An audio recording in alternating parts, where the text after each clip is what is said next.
Júri popular condena ex-policial militar a 21 anos de prisão. Durante o depoimento, Ronan Menezes disse não se lembrar do que ocorreu, mas admitiu que matou a ex-noiva por ciúmes. MP pede soltura dos militares acusados de disparar contra carro de família na zona norte do Rio. O Ministério Público Militar se manifestou a favor do habeas corpus apresentado pela defesa dos 9 militares. Nova plataforma é criada para ajudar as mulheres no combate à violência doméstica. Olá, eu sou a Glória. Minha missão é acabar com a violência contra mulheres e meninas. E a regularização do trabalho doméstico depois de 6 anos da PEC. A PEC das domésticas, publicada em abril de 2013, passou a valer após a aprovação da Lei Complementar 150 e garantiu à categoria o direito à equiparação com os demais trabalhadores.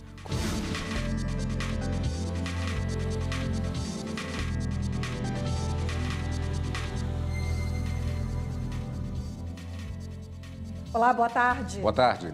Operação Causa Perdida do Ministério Público do Rio de Janeiro. O Grupo de Atuação Especial de Combate ao Crime Organizado prendeu acusados de fazer parte de uma quadrilha especializada em estelionato e falsificação de documentos. Quem traz mais detalhes para a gente sobre essa operação é a repórter Evne Araújo. Olá, Evne, boa tarde para você. Conta para a gente quantas pessoas já foram presas até agora.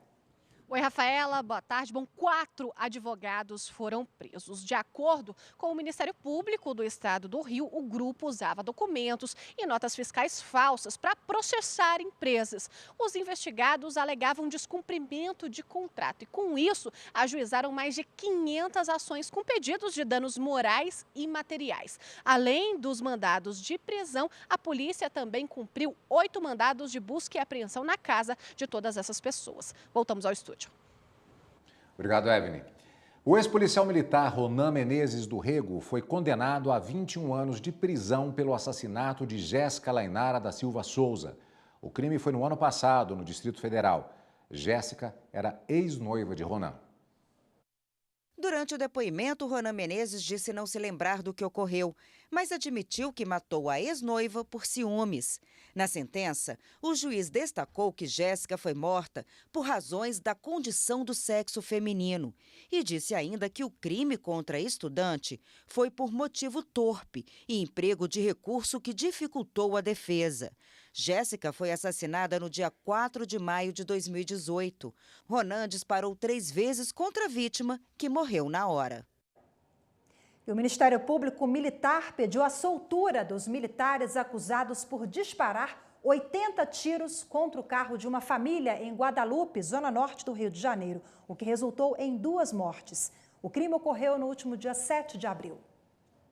O Ministério Público Militar se manifestou a favor do habeas corpus apresentado pela defesa dos 9 militares, que pede a revogação da prisão preventiva até o julgamento definitivo. Os militares foram presos preventivamente durante a investigação, acusados de disparar 80 tiros contra o carro do músico Evaldo Rosa, em Guadalupe, zona norte do Rio. 5 pessoas estavam no veículo. O músico e um catador de lixo, que apareceu no local para socorrer as vítimas e acabou sendo atingido pelos disparos, não resistiram e morreram. De acordo com o subprocurador-geral da Justiça Militar, Carlos Frederico de Oliveira Pereira, os militares não descumpriram a ordem sobre o uso da força porque o caso aconteceu quando tentavam impedir um roubo. O Superior Tribunal Militar aumentou a pena de um civil condenado por envolvimento em fraudes de licitação. Os prejuízos à administração militar passam de R$150 mil. A corte analisou os recursos contra a decisão de primeira instância, que condenou os 4 envolvidos nas irregularidades a 2 anos de prisão. O primeiro pedido foi do Ministério Público Militar, para aumentar a pena do homem que seria o principal atuante da equipe. De acordo com as investigações, não há dúvidas de que houve fraude no processo para escolher a empresa encarregada de colocar 40 postes de telefonia e modernizar o sistema de rede de dados do Centro Tecnológico da Marinha, em São Paulo. O civil, líder do grupo, era inclusive o fiscal dos contratos, o que facilitou a prática criminosa e resultou em um prejuízo no valor de R$156 mil à administração militar. Devido à influência e ao papel que esse integrante exerceu na fraude, o ministro relator, Marco Antônio de Farias, concordou em elevar a pena para 2 anos e 6 meses de reclusão. O ministro analisou também as alegações dos outros 3 réus que tentavam a absolvição. A defesa solicitava nova perícia e alegava incompetência da Justiça Militar da União para julgar e processar civis. O ministro não aceitou e manteve a condenação de 2 anos de prisão. Além disso, ressaltou o impacto do crime nos cofres públicos e na sociedade.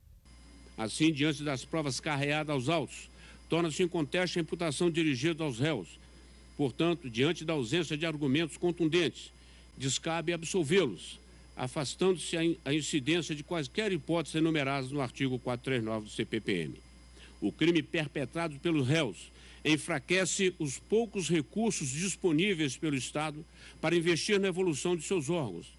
Nesse caso, a vítima, em primeiro grau, as Forças Armadas, o CTM, em São Paulo. O Ministério Público de Minas Gerais ingressou com uma ação civil pública contra a CSN Mineração. O MP pede que a Justiça obrigue a mineradora a adotar medidas para proteger a população que reside próximo à barragem Casa de Pedra, em Congonhas, região central do estado. Entre os pedidos está o pagamento mensal de R$ 3.000 às famílias que desejarem deixar suas casas. Esse valor seria pago até que a CSN providencie uma nova residência ou indenize as pessoas. Para os promotores, a população sofre forte pressão psicológica devido ao risco de rompimento da barragem. E você vai ver a seguir: vítimas da violência doméstica ganham uma aliada virtual. Olá, eu sou a Glória. Minha missão é acabar com a violência contra mulheres e meninas.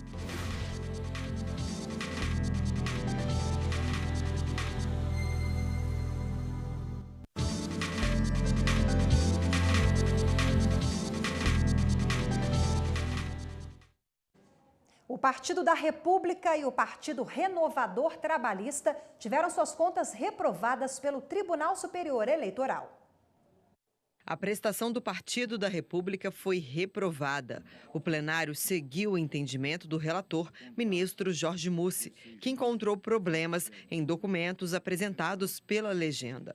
Para o ministro, a gravidade das irregularidades é suficiente para determinar a desaprovação das contas do PR. Julgo regular o gasto de 93 mil, constante do item 271 do voto. Por conseguinte, o quantitativo de despesas regulares deve ser reduzido de 868.153,96 para 775.153,96, circunstância que, ainda assim, não permite a aprovação das contas em virtude das graves falhas ligadas às despesas cartorárias. As contas do Partido Renovador Trabalhista Brasileiro também foram reprovadas. O relator do processo, o ministro Jorge Mussi, afirmou que encontrou irregularidades em quase 20% do dinheiro público, utilizado para custear despesas do partido em 2013. Por isso, o ministro votou pela desaprovação das contas do PRTB. Determinando-se o recolhimento ao erário de 188.957,68, verbas do fundo partidário aplicadas de modo irregular. B. Suspensão de novas cotas por 2 meses, a ser cumprida de forma parcelada em 4 vezes após o trânsito em julgado. C. Aplicação de 2,5% a mais de recurso no exercício seguinte ao trânsito em julgado desta decisão, para promover a mulher na política. O ministro Og Fernandes foi o relator da prestação de contas do PSDB. O ministro afirmou que os problemas encontrados no documento, como repasses feitos a diretórios estaduais que não poderiam receber verbas do fundo partidário, não chegaram a 5% do dinheiro público recebido pela legenda em 2013. O ministro votou pela aprovação da prestação de contas com ressalvas e foi acompanhado pela maioria do plenário. Determino a devolução erária do valor de R$ 1.129.139,37 devidamente atualizado, a ser pago com recursos próprios. A aplicação, no exercício seguinte ao trânsito em julgado desta decisão, do percentual restante de 2,5% do valor recebido do fundo partidário, a qual está obrigado, referente ao exercício 2013, devidamente atualizado. Cadu, uma boa notícia, viu? Uma ótima notícia, porque mulheres de todo o país ganharam uma nova ferramenta no combate à violência doméstica. Rafaela, uma plataforma virtual criada para ouvir e informar vítimas das agressões físicas e psicológicas sobre o que fazer e como buscar ajuda. Olá, eu sou a Glória. Minha missão é acabar com a violência contra mulheres e meninas. Esta é a Glória, criada para ouvir e ajudar. A plataforma lançada este mês tem como principal objetivo auxiliar vítimas da violência doméstica, alertar as mulheres sobre as diversas formas em que o crime é praticado, reunir informações de onde ocorre a maior quantidade de casos. Estas são apenas algumas das metas dos criadores do sistema. A Glória ela é uma plataforma de transformação social. Do lado de dentro, ela é um conjunto de algoritmos que é capaz de compreender um conjunto de relatos a respeito dos temas relacionados à violência contra mulheres e meninas. Então a Glória possui um processo de acolhimento na interação dela com aquelas pessoas que espontaneamente vão procurá-la. Em poucos dias, dezenas de mulheres entraram em contato com os criadores da plataforma. Daqui para frente, a ideia é ir além. Criar um aplicativo e espalhar totens pelos pontos mais movimentados da cidade, possibilitando que a mulher vítima de violência doméstica busque ajuda. Por meio da voz ou escrita, ela vai poder interagir com a plataforma, preservando a própria integridade e a de outras mulheres. Num segundo momento, montar mapas de calor que realmente possam dizer para governos, para empresas privadas, aonde estão possíveis soluções ou tratamentos que possam agilizar o término da violência contra mulheres e meninas. Por enquanto, a Glória presta atendimento nas redes sociais e em uma página criada na internet. Segundo os desenvolvedores do novo sistema, mulheres ou pessoas que conheçam vítimas têm acesso livre para fazer os relatos.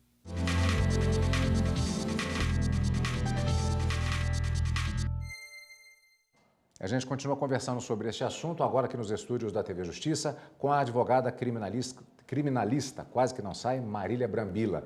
Obrigado pela presença, antes de mais nada. Doutora, mais uma vez presente aqui falando a respeito desse assunto. Boa tarde. Boa tarde, Rafa. Boa tarde, Cadu. Doutora, é claro que, ao contrário do que muitos filmes de ficção científica imaginam, a tecnologia ela não é uma panaceia, ela não resolve absolutamente todos os problemas, não se substitui, é claro, o espaço da polícia, do Ministério Público, das instituições e principalmente da sociedade. Mas como instrumento de auxílio, qual a perspectiva da eficácia dessa nova sistemática? Olá, telespectador. De fato, a inteligência artificial é uma realidade mundial e veio agora para auxiliar, uma ferramenta para trazer esse auxílio, num primeiro momento, para essas mulheres vítimas de violência doméstica e familiar e qualquer tipo de violência. É um instrumento que vai possibilitar uma coleta de dados importantes para a fundamentação de políticas públicas a serem desenvolvidas. Nós sabemos que o emprego de verbas públicas necessita de projetos, de políticas públicas, então essa forma de interação, a inteligência artificial, com o objetivo de processamento de dados, ele é fundamental para a sobrevivência humana. Marília, e Glória vem mesmo de exaltação, daí o nome, né? Eu queria que você falasse um pouquinho também sobre o Judiciário na Era 4.0. É uma novidade importante. É interessante porque mundialmente nós estamos numa nova revolução industrial, agora na era da tecnologia, e a inteligência artificial vem para auxiliar o homem, nunca substituir o homem. Então, nós, na advocacia, já estamos aí preparados para a utilização dessas ferramentas, para auxílio, por exemplo, de 10 mil acordos e decisões exarados pelo Poder Judiciário em uma semana, o robô, né, a inteligência artificial, ele é capaz de apontar exatamente a jurisprudência que a gente necessita. E não é diferente que a gente vai passar a conviver com o Vitor, o 12º ministro do Supremo. Então, é uma realidade, aquele que vem tratar diretamente com o direito no país, assim como qualquer interação humana, vai precisar e vai ter que se adaptar à inteligência artificial. Falando de uma maneira até um pouco mais ampla em relação à questão do direito e da tecnologia, todo dia vivenciamos essa questão de que nem sempre as leis, pelo menos, ela acompanham o andamento do próprio judiciário, o impacto das tecnologias. Há uma necessidade de correr atrás de algo que é muito rápido. Essa movimentação, ela pode significar uma revolução no sentido do acompanhamento do direito e da justiça em relação a essas mudanças tecnológicas? Sim, nós temos aí na interpretação das leis ou quando o judiciário se depara com várias causas, a utilização dos princípios gerais do direito. Então a gente nunca está desassistido aí numa decisão judicial, mesmo porque o Poder Judiciário, mesmo diante de situações novas, ele está, segundo a Constituição, obrigado a decidir, ou seja, a prestar a jurisdição. Então esses princípios, geralmente os éticos, até na construção da inteligência artificial, utilizar aí a ética, pode ser que a gente não consiga ter uma legislação que acompanhe, mas estaremos sempre aí abarcados pelos nossos princípios gerais de direito. Brambila, a tecnologia vai ser, de fato, um instrumento importantíssimo no combate à violência doméstica, mas por que as mulheres ainda sofrem caladas, né, muitas vezes? Rafaela, eu costumo dizer que a nossa cultura, a forma que nós educamos os nossos meninos e meninas, é reflexo do que a gente vive hoje em dia, né? Estar calado, muitas vezes a mulher nem imagina que está sendo vítima de violência doméstica. Então, a gente já passou por esse momento de implementação da Lei Maria da Penha, já passamos por esse momento de dar conhecimento a essa mulher do que seria essa violência psicológica, que é o primeiro passo para que ela se compreenda como vítima. E agora estamos diante desse projeto maravilhoso aí da professora da UNB, que vai trazer esse auxílio, essa interatividade. E é interessante que a construção desses algoritmos vai ser a partir da interatividade dessas mulheres para a construção dessa inteligência artificial. Maravilha. Marília Brambila, mais uma vez, muito obrigada pela participação conosco. Boa tarde. Eu que agradeço sempre. Obrigado. E veja no próximo bloco a luta do trabalhador doméstico para manter os direitos conquistados. Na casa dos empregadores, geralmente a trabalhadora é contratada para uma função e no final ela acaba fazendo toda a função da casa.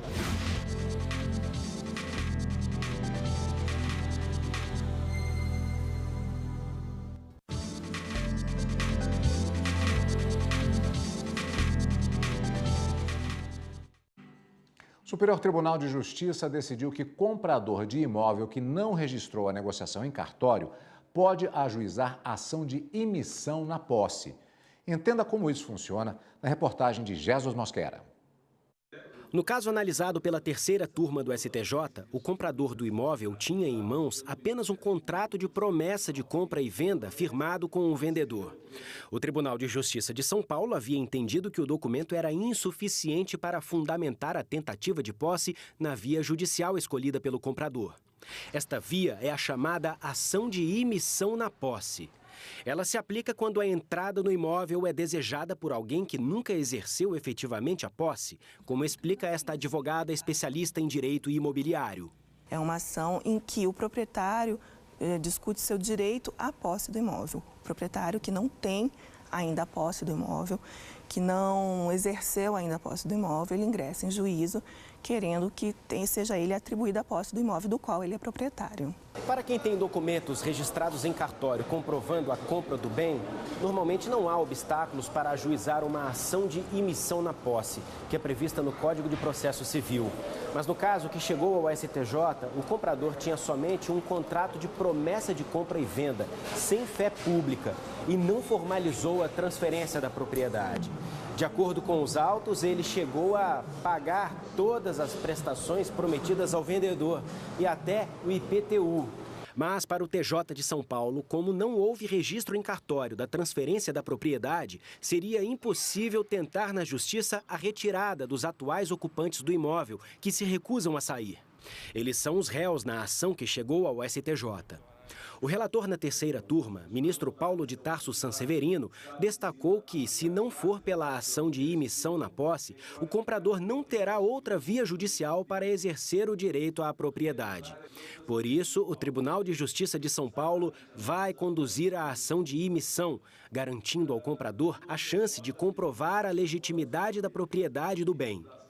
Este tabelião de notas explica que o registro em cartório é a maneira mais segura de comprar e vender um imóvel. No Brasil, para que o direito real de aquisição do imóvel ocorra numa promessa de compra e venda, por exemplo, o Código Civil diz: o título de promessa de compra e venda, que é o instrumento particular ou a escritura pública, deve ser levado a registro no cartório de imóveis, onde está matriculado aquele imóvel que foi objeto da negociação. O mês de abril marca os 6 anos da PEC das domésticas, que garantiu à categoria direitos equiparados aos demais trabalhadores. Apesar do número alto de pessoas exercendo essa função, 70% delas ainda estão na informalidade, o que gera ações na Justiça do Trabalho. Confira na reportagem de Carolina Vasco. Os lares brasileiros já possuem 6.200.000 empregados domésticos, segundo a Pesquisa Nacional por Amostras de Domicílios do IBGE de 2018. Na Bahia, em torno de 500 mil. Em Salvador, na capital, é cerca de 150 mil. Na casa dos empregadores, geralmente a trabalhadora é contratada para uma função e, no final, ela acaba fazendo toda a função da casa. Luísa trabalha na casa de uma idosa há 26 anos. Tempo que as deixou cada vez mais próximas. Cozinho, arrumo, cuido dela, que tem 92 anos hoje, tudo. A PEC das domésticas, publicada em abril de 2013, passou a valer após a aprovação da Lei Complementar 150 e garantiu à categoria o direito à equiparação com os demais trabalhadores, como carga horária de 44 horas semanais e salário família. A partir da emenda constitucional, houve uma modificação na Constituição, no parágrafo único do artigo 7º, e foram incorporados mais direitos aos trabalhadores domésticos. Já existiam alguns desde a Constituição de 88 e, a partir da emenda 72, foram incorporados outros. Então, por exemplo, direitos que não existiam antes, como o direito a horas extras pelo trabalho extraordinário, ao adicional noturno, ao FGTS, ao seguro-desemprego. Apesar do número de trabalhadores na categoria ser alto, a informalidade ainda faz parte da vida de 70% destas pessoas. E os impactos da informalidade se refletem no número de ações na Justiça do Trabalho da Bahia. Foram 1.874 novos casos envolvendo o tema serviços domésticos em 2018, sendo 11º em reclamações. Um aumento em relação a 2015, que registrou 1.779 processos envolvendo emprego doméstico. Se eu, portanto, não assinei a carteira, não paguei os direitos, o Judiciário Trabalhista vai, numa eventual reclamação trabalhista, reconhecer aquele vínculo como sendo de emprego doméstico e a consequência natural será a condenação daquele empregador a pagar tudo que ele deixou de pagar. Minha carteira foi assinada em 93. Muito importante saber que eu tenho esse direito, caso adoecer, posso ir lá recorrer, tenho todo o meu direito, direitinho. Estudo realizado pelo Instituto de Economia Aplicada, o IPEA, aponta uma geração de aproximadamente 160 mil toneladas de resíduos sólidos urbanos no Brasil diariamente. Cerca de 30% a 40% desse montante são considerados passíveis de reaproveitamento, mas a realidade é bem diferente. Apenas 13% de todo esse resíduo realmente vai para a reciclagem. Fica difícil falar em reciclagem quando o que se tem em boa parte do país são lixões. A realidade do Distrito Federal não é muito diferente de outras partes do Brasil quando o assunto é lixo. Essa é uma cooperativa de reciclagem ligada ao programa de coleta seletiva do governo. E esse monte aqui, que acabou de ser descarregado, deveria estar com tudo separado. Mas como a gente vê, está tudo misturado. A empresa que faz a coleta diz que a culpa é da população que não separa na origem. Aqui tem de tudo um pouco, desde restos de comida, vidro, papelão, garrafa PET, até produtos hospitalares e animais mortos. Quem sofre com toda essa bagunça são os catadores. A reciclagem movimenta o mercado profissional de pessoas que aprenderam a ver no lixo a solução dos problemas. Hoje, os catadores representam uma categoria de aproximadamente 800 mil pessoas. Profissionais que, de acordo com o IPEA, são responsáveis diretos por 90% de tudo que é reciclado no país. Mas a vida por aqui não é fácil. O lixo é a alternativa para o desemprego e também uma maneira de garantir o alimento dentro de casa. Um trabalho fundamental para o meio ambiente e, ao mesmo tempo, penoso. Quem sabe disso é a Solimar, uma mãe solteira que há 10 anos trabalha como catadora no Distrito Federal. Hoje é credenciada nas cooperativas ligadas ao governo. Para ela, a falta de consciência ambiental por parte da população na hora de separar o lixo e entregar para o caminhão da coleta é o maior problema. Vem vários tipos de material que não serve para a gente, né? Que pode até causar uma doença na gente, porque vem bicho morto, vem resíduo hospitalar, entendeu? Seringa, vem bolsa de sangue. Geralmente sempre vem esse tipo de coisa. A insatisfação da Solimar reflete no meio ambiente de uma maneira bem mais ampla. Se não houver a coleta seletiva por parte dos catadores, os resíduos viram rejeitos e vão parar no aterro sanitário. Com isso, o prejuízo ambiental é ainda maior, já que pode provocar o derramamento de chorume nos lençóis freáticos e afetar a qualidade dos rios e nascentes, além de aumentar a produção de gás metano com a decomposição da matéria orgânica e acelerar o aquecimento global. Zilda é presidente de uma cooperativa de reciclagem e recebe todo tipo de resíduo. Ela conta que uma das dificuldades do mercado é o preço pouco atrativo da matéria-prima. O que vale mais apenas é o papelão e a PET. O papelão está em torno de 20 centavos o quilo, a PET em torno de 96 centavos o quilo e o vidro, que é o menos rentável, que está em torno de menos de 3 centavos o quilo, porque sai a tonelada, sai a R$ 8,00. Destruir ou preservar. Cabe a nós escolher qual meio ambiente queremos para o futuro. Entender o significado do lixo que produzimos é um bom começo. Quando você olha para isso aqui, você vê o quê?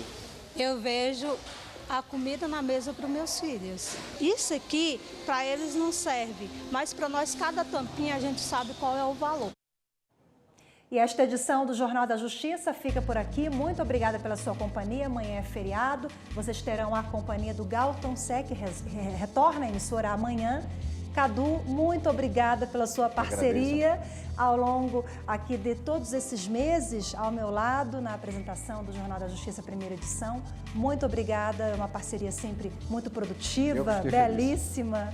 E muito feliz ao seu lado. Eu que agradeço, eu que fico sempre feliz. Continuamos aqui na convivência com todos os amigos dessa equipe maravilhosa do Jornal da Justiça, primeira edição, com quem eu continuo convivendo e com você também nos plenários, direto do plenário e no Plenárias aqui na TV Justiça. Muito obrigado a todos. Amanhã estamos de folga, vocês ficam com o Galton. Boa tarde para vocês, até quinta.